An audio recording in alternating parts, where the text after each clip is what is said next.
1927. And by this time, he had a scene shop in Los Angeles. So Paul went down to LA, met up with Tony Heinsbergen. They had a great time together. They became instant friends. I think they drank a lot of scotch together, but they had a great time.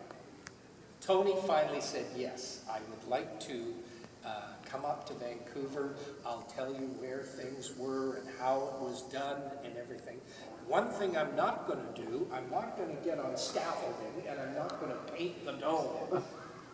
So what he said he would do, he said, I will put the scenes together on canvas here in Los Angeles, and we can mount it up there, and then they plaster around the little pieces and they paint and everything like that. And so it's really quite a beautiful piece that has been put up there.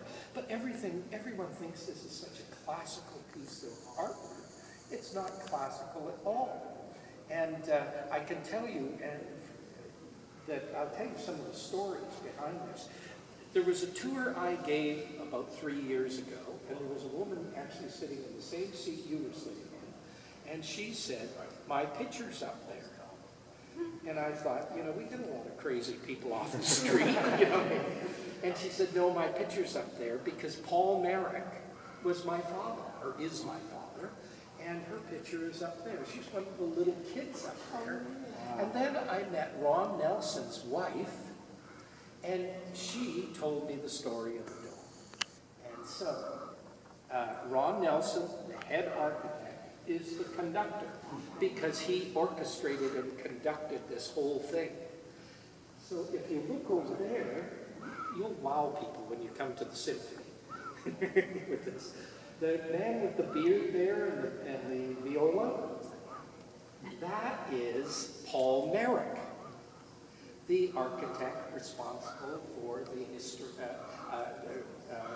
restoration. Now, so then you say, well, who's the babe in the red dress?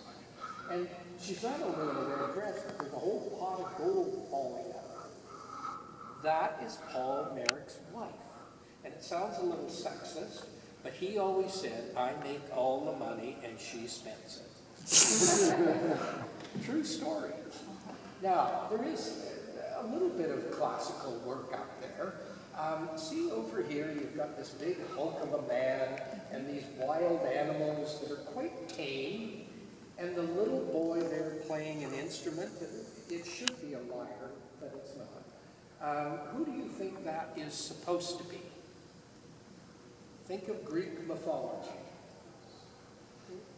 Not David. That is supposed to be Orpheus. And Orpheus had the power of music.